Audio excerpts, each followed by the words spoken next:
Saturated fats are a type of fat that are commonly found in animal-based products, such as meats, poultry, and full-fat dairy products, like full-fat milk and full-fat yogurt.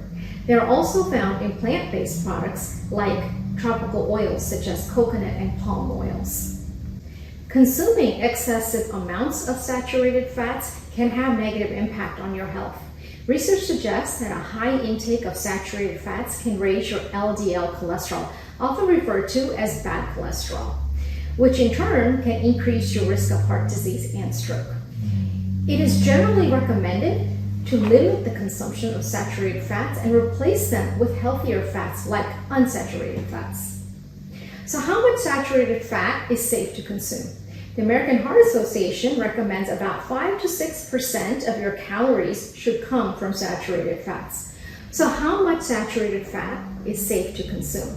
The American Heart Association recommends about 5 to 6% of your calories should come from saturated fats.